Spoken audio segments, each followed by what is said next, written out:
नमस्कार। मुद्दे की बात में आप सभी का स्वागत है। मैं हूं आपके साथ यशु शुक्ला और सीधे आपको ले चलते हैं गोरखपुर, जहां पर मदन मोहन मालवीय प्रशासनिक कॉलेज का प्रशासनिक भवन के लोकार्पण कार्यक्रम में पहुंचे हुए हैं मुख्यमंत्री योगी आदित्यनाथ।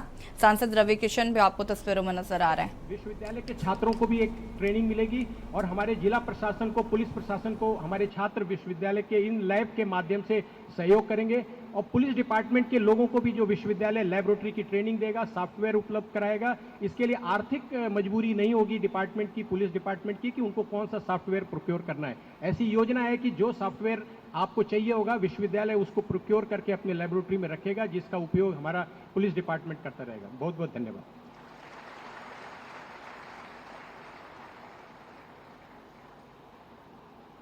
सादर धन्यवाद महोदय। और उद्बोधन की इस कड़ी में मंच पर आसीन माननीय सांसद सदर श्री रवि किशन शुक्ल जी से सादर अनुरोध है कि आप अपने उद्बोधन के द्वारा इस सभागार को उद्बोधित करें। सादर अनुरोध।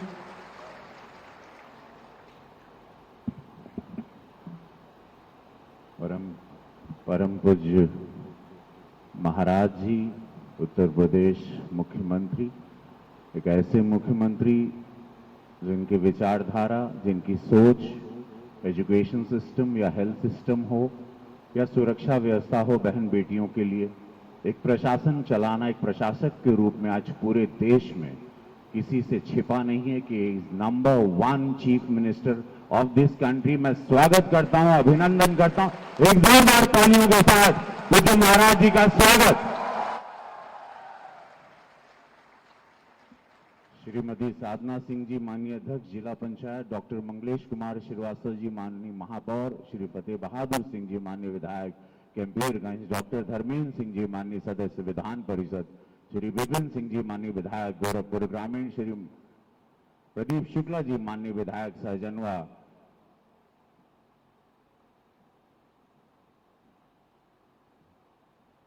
हो गई,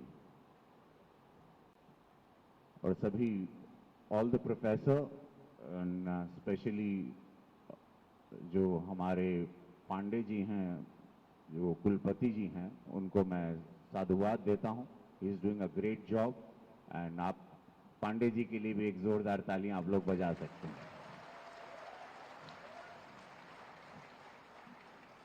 वेल, जैसे कि आप लोगों को पता है कि आप लोग सब इंजीनियर बनने वाले हो ना? क्या बनोगे? हाँ, हाथ उठा के बताओ कौन कौन।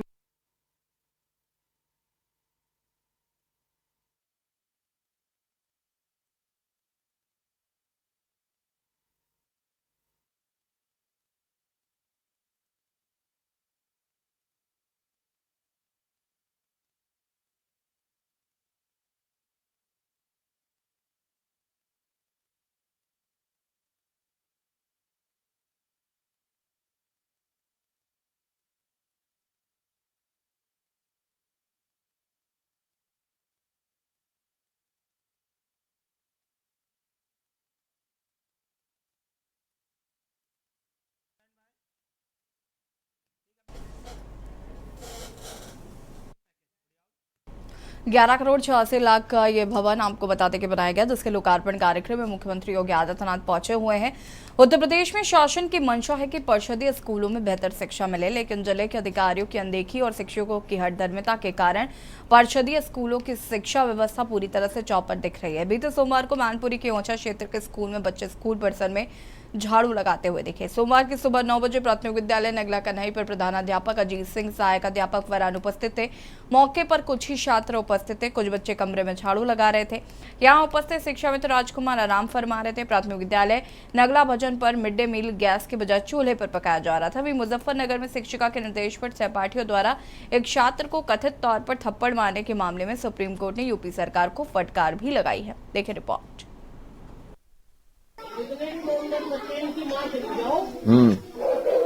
सही कह रहे हैं, पढ़ाई खराब हो।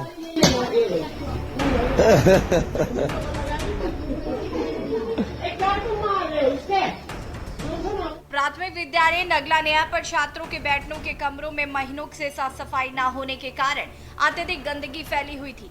कमरों में कई जगह गंदगी पड़ी हुई थी। नगला पीपल प्राथमिक विद्यालय पर केवल शिक्षा मित्र मनोज कुमार उपस्थित थे, वहीं प्रधानाध्यापक रजत मोहन अनुपस्थित थे। गांव वालों का कहना है कि वो सप्ताह में एक दो दिन ही विद्यालय आते हैं। वहीं शिक्षा अधिकारी की माने तो विकास खंड के सभी शिक्षकों को निर्देशित किया जा चुका है कि समय से स्कूल पहुंचकर शिक्षण कार्य करें। विद्यालयों में साफ सफाई पर भी विशेष ध्यान दिया जाए। लापरवाहों पर कठोर कार्रवाई के लिए लिखा जाएगा। सुप्रीम कोर्ट ने मुजफ्फरनगर में शिक्षिका के निर्देश पर सहपाठियों द्वारा एक छात्र को कथित तौर पर थप्पड़ मारने के मामले में सोमवार को उत्तर प्रदेश सरकार को फटकार लगाते हुए कहा कि जो घटना घटी उससे राज्य की अंतरात्मा झकझोर देनी चाहिए। साथ ही निर्देश दिया कि मामले की जांच के लिए वरिष्ठ आईपीएस अधिकारी को नियुक्त किया जाए। न्यायमूर्ति अभय अशोका और न्यायमूर्ति पंकज मित्तल की पीठ ने आईपीएस अधिकारी को शीर्ष अदालत में एक रिपोर्ट दाखिल करने का निर्देश देते हुए राज्य सरकार से कहा है कि वो पीड़िता और मामले में शामिल अन्य छात्रों की पेशेवर परामर्शदाताओं से काउंसलिंग कराए। खब्बापुर गांव में स्कूल में शिक्षिका तृप्ता त्यागी ने 5 का पहाड़ा नहीं सुनाने पर 24 अगस्त को अल्पसंख्यक समुदाय के यूकेजी के छात्र के सहपाठियों से पिटाई करा दी थी। इसी दौरान जातीय टिप्पणी का भी आरोप है। प्रकरण के दौरान पीड़ित छात्र के चचेरे भाई ने वीडियो बना लिया था। वीडियो वायरल होते ही देश भर से प्रतिक्रियाएं आने लगी और शिक्षिका की गिरफ्तारी की मांग उठने लगी। आरोपी शिक्षिका पर केस दर्ज हो चुका है। वहीं इस संबंध में राज्य शिक्षा विभाग ने स्कूल को नोटिस भी भेजा था। महात्मा गांधी के प्रपौत्र तुषार गांधी की याचिका पर सुनवाई के दौरान अदालत में मामले में तेजी से जांच की मांग की गई थी। शीर्ष अदालत ने 6 सितंबर को मुजफ्फरनगर के पुलिस अधीक्षक के मामले में स्थिति रिपोर्ट पेश करने का निर्देश दिया था। अदालत ने पुलिस अधीक्षक से छात्र और उसके माता पिता की सुरक्षा के लिए किए गए उपायों के बारे में सूचित करने को कहा था। शीर्ष अदालत ने उत्तर प्रदेश सरकार को भी नोटिस जारी किया था और 25 सितंबर का जवाब मांगा था।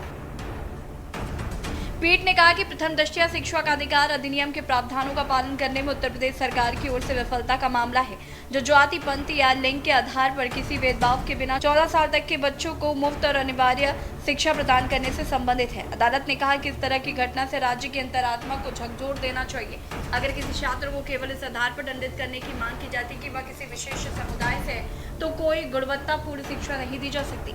अदालत ने राज्य सरकार को यह सुनिश्चित करने का निर्देश दिया है कि एक पेशेवर परामर्शदाता द्वारा पीड़ित की उचित काउंसलिंग कराई जाए। साथ ही उन छात्रों को भी उचित काउंसलिंग मिले जिन्हें बच्चों को मारने के लिए कहा गया था। अदालत ने कहा कि राज्य की सरकार बच्चे से उसी स्कूल में पढ़ाई जारी रखने की उम्मीद नहीं कर सकता। मुजफ्फरनगर मामले पर पीठ ने इस घटना को गंभीर बताते हुए राज्य सरकार से राज्य भर के स्कूलों में आरटीआई कानून लागू करने पर 4 सप्ताह में स्थिति रिपोर्ट पेश करने को कहा है। साथ ही सुप्रीम कोर्ट ने राज्य सरकार से कहा घटना की जांच के लिए एक वरिष्ठ आईपीएस अधिकारी को नियुक्त करें। उसके बाद नियुक्त वरिष्ठ अधिकारी अदालत के समक्ष रिपोर्ट दाखिल करें। स्पेशल डेस्क के न्यूज इंडिया।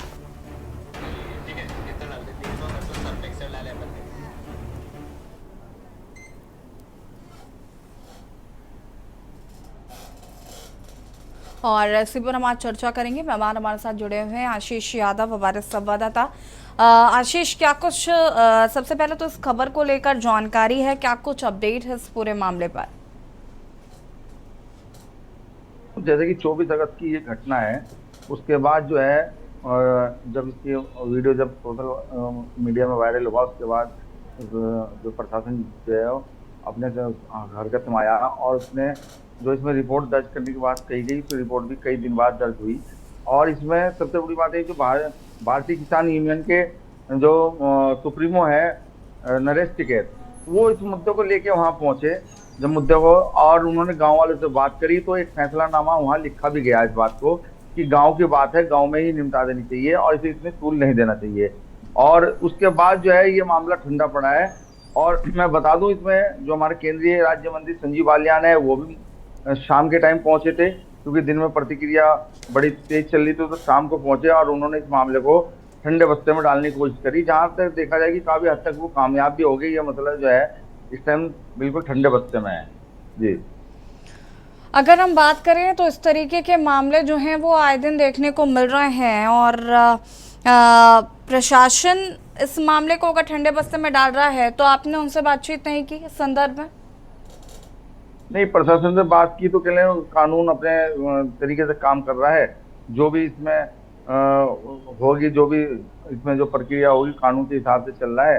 और मतलब प्रशासन भी जो ढूलमूल नीति न अपना रहा है, कोई इसमें ऐसा है वो सख्त जिस तरह की घटना हुई कोई सख्त कार्रवाई करने की कोई मूड में अभी प्रशासन जो है दिखाई नहीं दे रहा है। जी ठीक है। हमारे साथ सीमा त्यागी जी भी जुड़ी हुई हैं, अध्यक्ष हैं। सीमा त्यागी जी, देखिए स्कूल से जुड़े चाहे कैसे भी मुद्दे हो, हमेशा हमने आपको देखा है कि आपकी आवाज़ काफ़ी मुखर रही है, और अब इस तरीके के मामले सामने आना है कि स्कूलों में शिक्षा मित्र जो हैं वो आराम फरमाते रहते हैं, बच्चे स्कूल में झाड़ू लगा रहे हैं, या फिर किसी शिक्षिका के कहने पर किसी व्यक्ति को सिर्फ इसलिए किसी बच्चे को सिर्फ इसलिए मरवाना क्योंकि वो किसी अलग समुदाय से बिलोंग करता है, थप्पड़ बरसवाना, गैस की बजाय चूल्हे पर मिड डे मील पक रहा है। ये तमाम मुझे लग रहा है इस शिक्षा विभाग में इस वक्त इस तरीके के मामले आए दिन देखने को मिल रहे हैं। सुप्रीम कोर्ट ने यूपी सरकार को फटकार भी लगाई है इस मामले पर। ये जो मामला निकलकर सामने आया है जिसमें एक शिक्षिका के कहने पर बच्चे जो हैं वो एक बच्चे को फटकार लगाते हुए नजर आ रहे, थप्पड़ मारते हुए नजर आ रहे हैं। सबसे पहले क्या कुछ कहना चाहती हैं इस पूरे प्रकरण पर? याशी जी, सबसे पहले तो मैं के न्यूज का धन्यवाद करूंगी कि कम से कम के न्यूज तो एक ऐसा चैनल है कि जो प्रदेश में होने वाली ऐसी घटनाओं को जनता के सामने रखता है कि जिससे कुछ सीखने, समझने और सुधारने का मौका जनता को और सरकार को मिल सके। इसके आगे दूसरी बात मैं ये कहना चाहूंगी कि हम सिर्फ कागजों पर ही शायद सारी प्रगति दिखा रहे हैं, वास्तव में जो शिक्षा व्यवस्था है हमारी वो कितनी चरमरा रही है ये सब इन घटनाओं से पता चलता है। और इन घटनाओं का कारण ना खोज के हम सिर्फ 2-4 दिन चर्चा करते हैं और फिर इसको ठंडे बस्ते में डाल देते। इसके 2-3 कारण जो मेरी समझ में आते हैं, क्यों नहीं किसी भी सरकार के लिए, किसी भी मुख्यमंत्री के लिए, किसी भी नेता के लिए शिक्षा प्रायोरिटी का मुद्दा नहीं बन पा रही। अगर किसी भी स्कूल में ऐसा इंसिडेंट होता है कि जो सुप्रीम कोर्ट तक चला गया और प्रदेश के मुखिया, प्रदेश के शिक्षा मंत्री को इसकी भनक तक नहीं है, वो इस पर कुछ भी बोलने को तैयार नहीं है। हम क्यों नहीं कारण खोज पा रहे कि हमारी शिक्षा व्यवस्था में ऐसा कौन सा मिसिंग फैक्टर है जिसकी वजह से ऐसी घटनाएं लगातार हो रही हैं। आप देखिए, अभी आपके संवाददाता बता रहे थे कि सभी लोग उसको ठंडे बस्ते में डालने पे पड़े हुए हैं। अगर उन सब लोगों से पत्रकार ये पूछ ले जाके कि कल को इनकी जगह अगर आपका बच्चा होगा तो क्या तब भी आप यही कोशिशें करेंगे? अभी बात हो रही थी आरटीई एक्ट की। हम सब जानते हैं, खुला है, आप सब लोग भी जानते हैं कि आरटीई एक्ट का पालन उत्तर प्रदेश के किसी भी जिले में नहीं हो रहा है, चाहे वो ईडब्ल्यूएस कैटेगरी के एडमिशन हो, चाहे किसी और मुद्दे को लेकर हो। और सभी अभिभावक, पेरेंट एसोसिएशन इस बात को लेकर परेशान है, लेकिन प्रशासन में कोई सुनने वाला नहीं है। और इसकी अगर एक कड़वी सच्चाई मैं बताऊं तो शिक्षा विभाग के जितने भी अधिकारी हैं वो कहीं ना कहीं किसी ना किसी नेता के रिश्तेदार या उसके जान पहचान वाले हैं। तो वो सुनने को तैयार ही नहीं होते, वो ठंडे बस्ते में डाल देते हैं। वो अच्छी जगह पर ट्रांसफर लेने के लिए पैसा आगे फॉरवर्ड करते हैं, इसीलिए वो अपनी जिम्मेदारियों से बचते हैं। आप सोचें कि हम सब कुछ कर रहे हैं, हम विश्वगुरु बनने के पथ पर चल रहे हैं, लेकिन हमारे स्कूलों में क्या हो रहा है? क्या हमारा शिक्षक कर रहा है? क्या हमारे शिक्षा विभाग के अधिकारी कर रहे हैं जो जनता के टैक्स के पैसे से तनख्वाह लेते हैं? क्या वो जनता का ध्यान रख पा रहे हैं? क्या वो बच्चों का ध्यान रख पा रहे हैं? कितनी शर्मनाक घटना है ये। एक अध्यापक होने के नाते मुझे शर्म महसूस हो रही है ये कि कोई शिक्षिका ऐसी भी है मेरे प्रदेश में कि जो एक बच्चे को दूसरे बच्चों से पिटा रही है। कब हमारी ये मानसिकता निकलेगी कि दंड देने से शिक्षा नहीं दी जाएगी? दंड कोई प्रावधान नहीं है।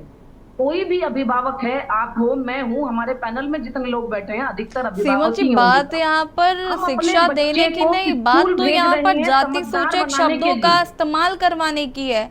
अगर जाति सूचक, आप ये मुझे तो ये बताया जाए कि ये कौन सी शिक्षिका है जिसका माइंडसेट इस तरीके का है कि वो बच्चों को इस तरीके की शिक्षा दे रही है कि ये इस समुदाय से आते हैं, ये इस समुदाय से आते हैं।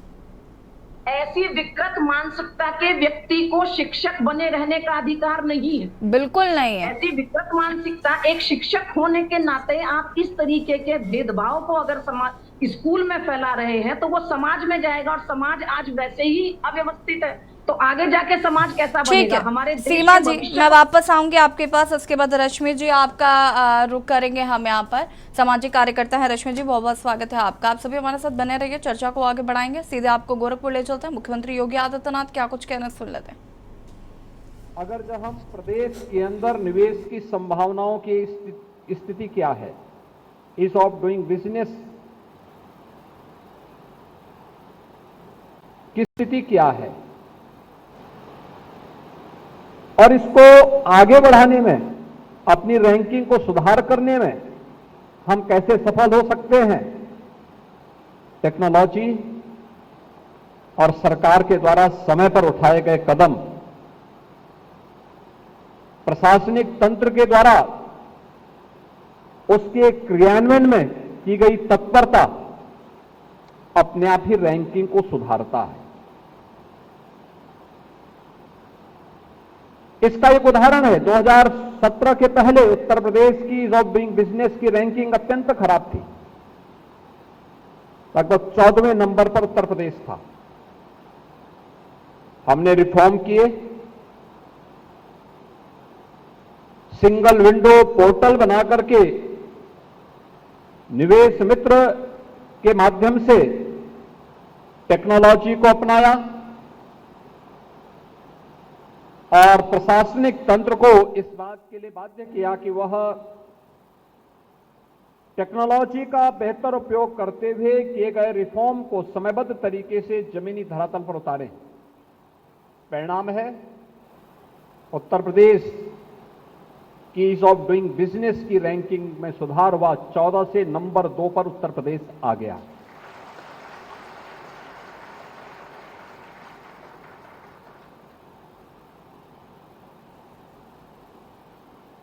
सरकार की योजनाओं को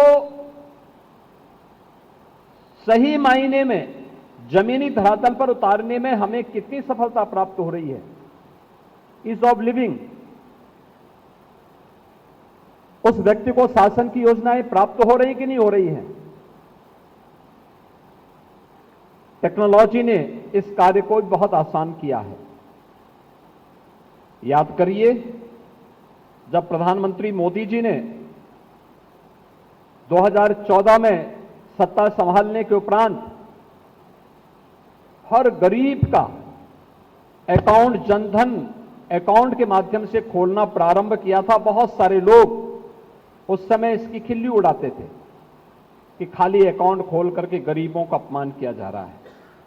इस प्रकार की टिप्पणी करके वह सरकार को कटघरे में खड़ा करने का प्रयास कर रहे थे,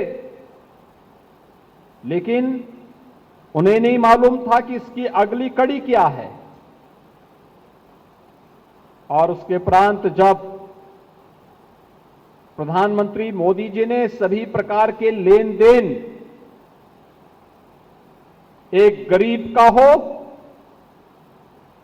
एक सामान्य नागरिक का हो, एक कर्मचारी का हो या एक व्यापारी का, डीबीटी के माध्यम से इस कार्यक्रम को आगे बढ़ाया, तो आज परिणाम हम सबके सामने है। डिजिटल पेमेंट ने एक नई क्रांति ला करके प्रत्येक नागरिक के जीवन में भी एक क्रांतिकारी परिवर्तन लाने में और उसको भ्रष्टाचार मुक्त व्यवस्था देने में एक बड़ी भूमिका का निर्वहन किया है। बता दें आपको कि 11 करोड़ 86 लाख की लागत से बना है ये भवन, जिसका आज लोकार्पण करने के लिए मुख्यमंत्री योगी आदित्यनाथ पहुंचे हुए। रुकेंगे छोटे से ब्रेक के लिए, चलो हासिल होते हैं।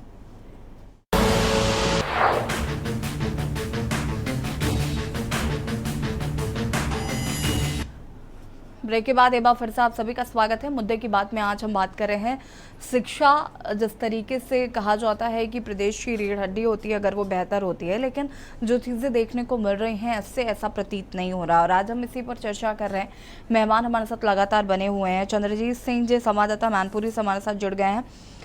रश्मि सिंह जी, से पहले मैं आपके पास आऊँगी कि इस तरीके के मामले जो लगातार देखने को मिल रहे हैं, या शिक्षकों का जो रवैया है बच्चों के प्रति, अभी मुझे याद है कि मैंने शायद 1 महीना पहले एक डिबेट और की थी और उसमें भी ऐसा ही एक मुद्दा था कि एक शिक्षिका ने इतना बच्चे को मारा कि वो अधमरा हो गया, और जब उसके पेरेंट्स गए शिकायत लेने के लिए तो वो चूंकि एक विशेष समुदाय से बिलोंग करता था इसलिए उसकी पिटाई की गई। मुझे समझ में नहीं आ रहा है कि आखिर ये शिक्षकों को हो क्या गया है। हम पहले कहते थे कि गुरु को पूजा जाता है, तमाम उनको लेकर हम शिक्षक दिवस मनाते हैं, सब कुछ करते हैं, उसके बाद भी आज ये दिन देखने पड़ रहे हैं, इस तरीके की चीजें देखनी पड़ रही हैं। नमस्कार मैम जी। इस बहुत ही संवेदनशील मुद्दे पे डिबेट के लिए और मुझे आमंत्रित करने के लिए बहुत बहुत धन्यवाद आपका। एक सामाजिक कार्यकर्ता होने के नाते कई स्कूल्स और कई जगहों पे हम लोगों की थोड़े काउंसलिंग सेशन होते हैं जहाँ पे हम यही करते हैं, अपनी प्राथमिकता ये रखते हैं कि अंडर प्रिविलेज बच्चों को हम लोग अपनी कैटेगरी में रखें जहाँ पे हम उनके लिए कुछ कर सकें। तो वहां पे ये देखने को मिला है, जहां ये मेरा एक दूसरा और चीज है पहलू कि मैं पर्सनली समझती हूँ कि गुरु, जो आपने पूजने वाली बात करी, गुरु बाय बर्थ होता है। और जो अब ये प्रणाली चल गई है कि एक परीक्षा देने के बाद, क्योंकि इसको रोजगार के रूप में देखा जा रहा है, एक परिवार के भरण पोषण के लिए और अपने स्वावलंबन के लिए देखा जा रहा है, जब उस स्थान पर कोई एक व्यक्ति अध्यापक बनता है तो वो शायद जो पूजनीय की कैटेगरी में हम देख रहे हैं तो उसको कई पैमाने वहां पे पार करने पड़ते हैं। दूसरा, जिस तरह की ये घटनाएं आ रही हैं, ये पिछले विगत वर्षों में भी देखने को मिलती रही हैं, अक्सर देखने को मिलती रही हैं। ये अगर हम इसको साइकोलॉजिकली, मनोवैज्ञानिक उस पर देखें तो ये एक तरह की विक्षिप्तता है, मानसिक रूप से कहीं ना कहीं कोई डिसऑर्डर है, जो व्यक्ति जाकर ऐसे स्थानों पर, पहले तो ये देखने को मिल रहा था कि ये टीचर अपनी चेयर से उठना ही नहीं चाहते हैं बच्चों को पढ़ाने के लिए। और बड़ी विडंबना है कि अब हमें देखने को ये मिल रहा है कि वो एक बच्चे को किसी भी प्रकार की सजा देने के लिए, पनिशमेंट देने के लिए, या कहें मोटिवेट करने के लिए, उसको पढ़ाई के लिए आगे उस तक के लिए उठना नहीं चाह रहे हैं, उसके लिए भी वो दूसरे बच्चों को उठा के सामने ला रहे हैं। यहाँ पर शायद उनको इस तरह की पढ़ाई, ये ट्रेनिंग के दौरान ये विषय रखे नहीं जाते, या क्या है कि बच्चे, एक छोटे से बच्चे की मानसिकता क्या होती है, आने वाले समय में ये घटना उसके जीवन में कितना बड़ा दुष्प्रभाव डालेगी, वो लाइफ में बच्चा आगे अपने, जब उसके आसपास उसी के एज ग्रुप के बच्चे हैं उनके सामने वो कैसे दोबारा मोटिवेट होकर खड़ा हो पाएगा, उठ पाएगा, या नजरें मिला पाएगा। तो ये सब चीजें शायद मुझे लगता है ये ट्रेनिंग का हिस्सा होनी चाहिए। जब ये टीचरों को ट्रेनिंग मिलती है, बीटीसी, बीएड टीचर्स ट्रेनिंग करती हैं, इनके लिए एक प्रॉपर सेशन होना चाहिए कि बच्चों की मानसिकता को ये समझें। फिर एक दूसरा पहलू ये आता है कि अध्यापक अगर किसी जाति सूचक, या जब हमारा देश आज 70-75वां गणतंत्र हो चुका है, स्वतंत्रता दिवस मना रहा है, और जहां पर इस चीज की भी बहुत जोर शोर से मांग उठ रही है कि आरक्षण के प्रति भी खिलाफ उठाई जा रही है आवाजें कि आरक्षण भी खत्म होना चाहिए। और फिर अगर हम देखते हैं तो एक कुछ हिस्सा ही हम ये समझ पाते हैं, 20-10% का, जो शहरी इलाकों में रहता है, शायद वे इस मानसिकता से कहीं ना कहीं थोड़ा सा आगे निकल चुके हैं। अदरवाइज गाँव की स्थिति अभी भी कुछ बहुत बेहतर नहीं है, वहां इसी प्रकार की घटनाएं रोज देखने को मिलती हैं, रोज समझने को मिलती हैं। और लेकिन फिर भी मैं प्रशासन से और दोनों चीजों से ये उम्मीद रखूंगी कि स्पेशली टीचर्स के खिलाफ इस तरह के मामलों में जहां बच्चों के लिए किसी प्रकार का शोषण सामने आता है, कड़े से कड़े कदम उठाने चाहिए। बिल्कुल। चंद्र जी, जिमानपुरी का ये क्या कुछ पूरा मामला है? अनम्यूट कीजिएगा।